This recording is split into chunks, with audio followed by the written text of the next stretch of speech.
Hello guys, welcome back to mister 3G vlogs. మరొక వీడియోలో మీ అందరికీ స్వాగతం సుస్వాగతం. నా పేరు త్రినాథ్. నేను ఇండియన్ రైల్వేలో టెక్నీషియన్గా వర్క్ చేస్తున్నాను.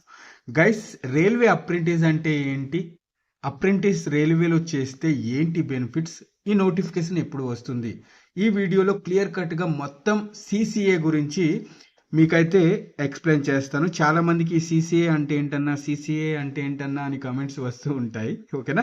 సో ఈ వీడియోలో పూర్తిగా తెలుసుకుందాం. ముందైతే నోటిఫికేషన్ వచ్చింది. ఆ నోటిఫికేషన్ ఎలా ఉంది, ఏంటి అనేది, ఎలా అప్లై చేసుకోవాలి అనేది ఒకసారి చెక్ చేద్దాం. ఓకేనా? చూడండి guys, south east central railway Bilaspur జోన్కి సంబంధించి అండ్ అలాగే personal departments divisional railway manager office Raipur. ఓకేనా? ఈ ఆఫీస్కి సంబంధించి నోటిఫికేషన్ అయితే వచ్చిందన్నమాట. ఓకేనా?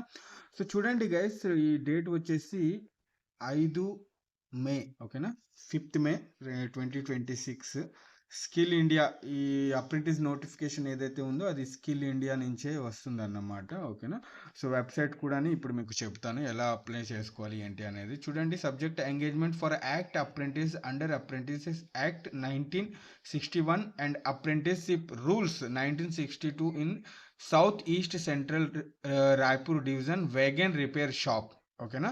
రాయ్పూర్ డివిజన్ అండ్ అలాగే వేగన్ రిపేర్ షాప్ నుంచి ఇక్కడ నోటిఫికేషన్ అయితే వచ్చిందన్నమాట. Raipur for the year 2026 and 27.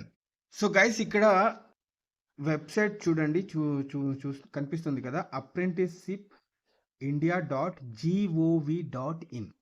ఈ వెబ్సైట్కి వెళ్ళి మీరు అప్లికేషన్ అయితే పెట్టుకోవాలి. అప్లికేషన్ పెట్టుకునే ముందు ఈ ఈఎస్టీ నెంబర్ మీకు కనిపిస్తుంది కదా, ఇక్కడ చూడండి, E052022000048. ఇది చాలా ఇంపార్టెంట్ అన్నమాట. ఇది మీరు గుర్తుపెట్టుకోవాలి. ఓకేనా? డిఆర్ఎం ఆఫీస్ రాయ్పూర్కి అండ్ అలాగే వేగన్ రిపేర్ షాప్ రాయ్పూర్కి సంబంధించి ఎస్టాబ్లిష్మెంట్ నంబర్స్ వచ్చేసి డిఫరెంట్ అన్నమాట. ఓకేనా? ఇవి మీరు అప్లికేషన్ చేసేటప్పుడు గుర్తుపెట్టుకోవాలి. ఓకేనా? బోత్కి మీరు మీ వద్ద అదే ఐటీఐ సర్టిఫికేట్ ఉంటే తప్పకుండా అప్లికేషన్ అయితే పెట్టుకోవచ్చు. చూడండి, ట్రేడ్ వచ్చేసి ఇది ఐటీఐకి సంబంధించి 10th ప్లస్ ఐటీఐ అన్నమాట. ఐటీఐ చేస్తేనే రైల్వే అప్రెంటిస్కి ఎలిజిబిలిటీ ఉంటుంది. ఓకేనా? సో ట్రేడ్స్ చూసుకున్నట్లయితే కనుక చూడండి, welder, turner, fitter, electrician, stenographer, English, health and sanitary inspector, COPA, machinist diesel. ఓకేనా? Mechanic refrigerator and AC, blacksmith, hammer man, ఇదేంటి మ్యాసోన్, ఇంకా pipeline fitter, carpenter, painter and అలాగే electronic mechanic. వీటికి సంబంధించి UR, EWS, OBC, ST, SC and అలాగే PWBD and అలాగే ex serviceman వాళ్ళకి కూడా ఇక్కడ నోటిఫికేషన్ అయితే రిలీజ్ చేయడం జరిగింది. ఎక్స్ సర్వీస్ మ్యాన్ వాళ్ళు అప్రెంటిస్ చేయకపోతేనే బెస్ట్. ఓకేనా? మీరు డైరెక్ట్గా ఏదైనా క్లర్క్, సిబిటి, ఎన్టీపీసీ నోటిఫికేషన్ వస్తుంది కదా, వాటికి అప్లికేషన్ పెట్టుకోండి. ఓకేనా? ఇది నెక్స్ట్ వేగన్ రిపేర్ షాప్ చూస్తున్నారు కదా, ఇక్కడ ట్రేడ్ వచ్చేసి fitter, welder, machinist, turner, electrician, COPA, stenographer English, stenographer Hindi. దీనికి సంబంధించి UR, EWS, OBC, SC, ST total vacancies అయితే ఇక్కడ ఇచ్చున్నాడు అన్నమాట. టోటల్గా మీరు ఇక్కడ ఇంచుమించు 1600 వేకెన్సీస్ అయితే ఉన్నాయన్నమాట. అన్ని కేటగిరీకి సంబంధించి south east central railway Bilaspur zone. చూడండి, ఇక్కడ ఎడ్యుకేషన్ క్వాలిఫికేషన్ క్లియర్గా మెన్షన్ చేసి ఉన్నారు. 10th minimum 50% marks. ఓకేనా? అండ్ అలాగే ఐటీఐ మీ వద్ద తప్పకుండా ఉండాలి. ఏజ్ లిమిట్ చూసుకున్నట్లయితే కనుక 15 సంవత్సరాల నుంచి 24 సంవత్సరాల లోపు ఉండాలి. యాజ్ ఆన్ చూడండి, ఇక్కడ 5/5/2026 వరకు మీ ఏజ్ వచ్చేసి 24 సంవత్సరాలు అయితే ఉండాలి. ఓకేనా? సో ఇదన్నమాట. ఓకే.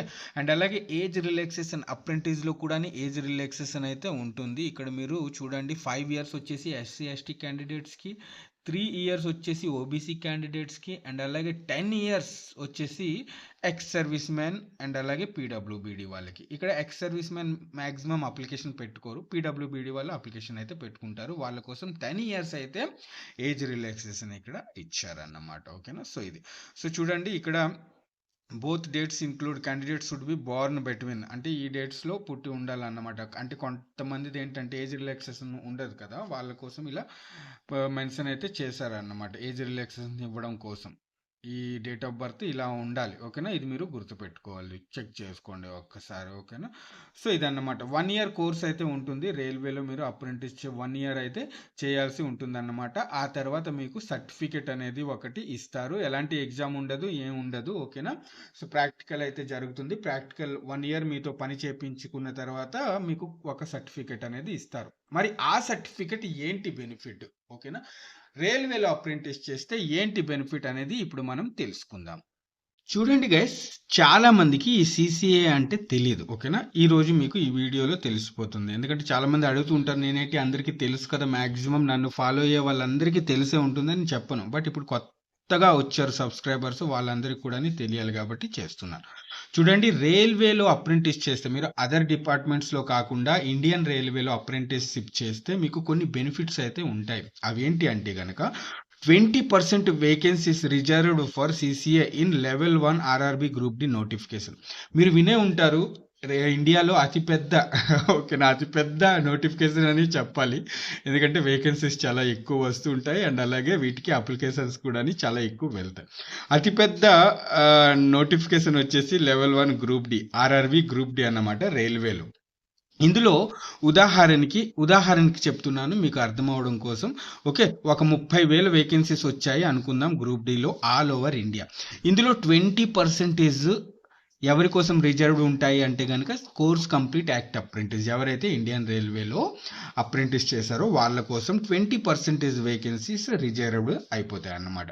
సో చూడండి, జాయినింగ్ ప్రాసెస్ గ్రూప్ డిది ఎలా ఉంటుంది. ముందు సిబిటి ఎగ్జామ్ జరుగుతుంది, ఆ తర్వాత ఫిజికల్ ఎఫిషియన్సీ టెస్ట్ జరుగుతుంది, ఆ తర్వాత డాక్యుమెంట్ వెరిఫికేషన్ జరుగుతుంది, ఆ తర్వాత మెడికల్ ఎగ్జామినేషన్ జరుగుతుంది. బట్ ఎవరైతే రైల్వేలో అప్రెంటిస్ చేశారో వాళ్ళకి ఏంటంటే సిబిటి జరుగుతుంది, అలాగే ఎన్ఏసి. ఎవరైతే రైల్వేలో అప్రెంటిస్ చేశారో వాళ్ళకి ఒక ఎన్ఈసి సర్టిఫికేట్ ఇస్తారని చెప్పాను కదా, ఆ సర్టిఫికేట్లో పర్సంటేజ్ మార్క్స్ 1/3 మార్క్స్ అనేవి సిబిటీలో యాడ్ చేసేస్తారన్నమాట. ఓకేనా? అంటే మీరు ఆల్రెడీ మీకు కొన్ని మార్క్స్ సిబిటీలో వచ్చేసినట్టే. ఓకే, అలాగే పీఈటీ ఉండదు. ఎవరైతే రైల్వేలో అప్రెంటిస్ చేశారో వాళ్ళకి పీఈటీ ఉండదు. డైరెక్ట్ డాక్యుమెంట్ వెరిఫికేషన్, ఆ తర్వాత మెడికల్ ఎగ్జామినేషన్. అంటే నార్మల్గా ఓపెన్ క్యాండిడేట్స్కి ఎలా ఉంటుంది, సిబిటి జరుగుతుంది, ఫిజికల్ ఎఫిషియన్సీ టెస్ట్ రన్నింగ్ జరుగుతుంది, డివి జరుగుతుంది, ఆ తర్వాత మెడికల్ జరుగుతుంది. బట్ అప్రెంటిస్ చేసిన వాళ్ళకి సిబిటి ఉంటుంది, ఆల్రెడీ ఎన్ఏసి నుంచి మార్క్స్ వెయిటేజ్ ఇస్తారు అండ్ అలాగే పీఈటీ ఉండదు, అదే రన్నింగ్ ఉండదు, నెక్స్ట్ డివి ఉంటుంది, మెడికల్ ఉంటుంది, ఇలా అన్నమాట. చూడండి, ఎగ్జాంపుల్గా ఆఫ్టర్ మీరు రైల్వేలో అప్రెంటిస్ చేసిన తర్వాత ఒక ఎన్ఈసి సర్టిఫికేట్ ఇస్తారు అని చెప్పాను కదా, నేషనల్ అప్రెంటిస్ సర్టిఫికేట్. ఓకేనా? National apprentice certificate.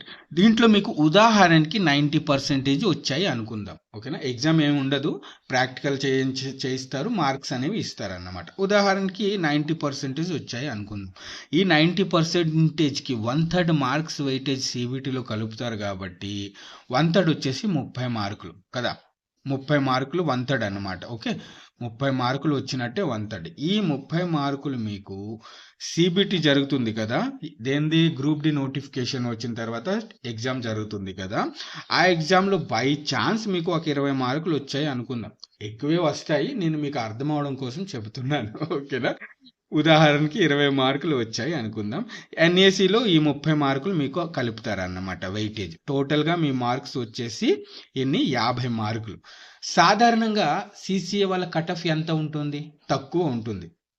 పీడబ్ల్యూబీడి వాళ్ళది కానివ్వండి, ఎక్స్ సర్వీస్ మ్యాన్ వాళ్ళది కానివ్వండి, అండ్ అలాగే ఈ సిసిఏ వాళ్ళ కట్ ఆఫ్ వచ్చేసి నార్మల్గా చాలా తక్కువ ఉంటుంది అన్నమాట. ఓకేనా? కొత్తగా అప్రెంటిస్ చేసిన వాళ్ళు, కొత్తగా ఫస్ట్ టైం ఎగ్జామ్ రాస్తున్న వాళ్ళు ఏమనుకుంటారంటే సిసిఏ వాళ్ళు కూడా చదువుతారు, వాళ్ళకి కట్ ఆఫ్ కూడా 70-80 ఉంటుంది అని కమెంట్స్ అయితే చేస్తూ ఉంటారు అనమాట. అలాంటి మార్క్స్, అలాంటి కట్ ఆఫ్ ఉంటే కనుక అప్రెంటిస్ ఎందుకు చెప్పండి? ఈ అప్రెంటిస్ అవసరం లేదు, డైరెక్ట్గా మీరు ఓపెన్లో ఫైట్ చేసుకుని ఓకేనా సాధించుకోండి జాబ్. నార్మల్గా అప్రెంటిస్ కట్ ఆఫ్ ఎంత ఉంటుంది అంటే యుఆర్ వాళ్ళది ఒక 45, ఓబీసీ వాళ్ళది 40, ఎస్సీ ఎస్టీ క్యాండిడేట్స్ ఒక 35 అయితే ఉంటుంది దేంట్లో, గ్రూప్ డి ఎగ్జామ్స్లో. ఓకేనా? గ్రూప్ డి కట్ ఆఫ్ ఒకవేళ వస్తే కనుక నార్మల్గా వాళ్ళ కట్ ఆఫ్ ఇంత ఉంటుంది. సో ఇక్కడ మీకు 50 మార్కులు వచ్చాయి, మీ కట్ ఆఫ్ వచ్చేసి 45 ఉంటే కనుక మీరు సెలెక్టెడ్ అన్నమాట. ఓకేనా? మీరు సెలెక్టెడ్, అప్రెంటిస్ కోటాలో మీరు సెలెక్షన్ అయినట్టే, ఇదన్నమాట. ఇలా ఉంటుంది. మరి రైల్వేలో అప్రెంటిస్ చేస్తే ఈ బెనిఫిట్స్, ఇలా బెనిఫిట్స్ అనేవి ఉంటాయి అన్నమాట. ఓకేనా? సో మీ వద్ద 10th పాటు ఐటీఐ ఉంటే, ఇప్పుడు మీకు ట్రేడ్స్ చూపించాను కదా, ఆ ట్రేడ్స్లో ఐటీఐ ఉంటే గనక ఓకేనా, అప్రెంటిస్కి అప్లికేషన్ పెట్టుకోండి. మీ ఏజ్ వచ్చేసి 15 నుంచి 24 ఇయర్స్ మధ్యలో ఉండాలి. అలాగే ఎస్సీ ఎస్టీ క్యాండిడేట్స్కి ఒక 5 ఇయర్స్ ఏజ్ రిలాక్సేషన్ ఉంటుంది. ఓబీసీ క్యాండిడేట్స్కి 3 ఇయర్స్ ఏజ్ రిలాక్సేషన్ ఉంటుంది.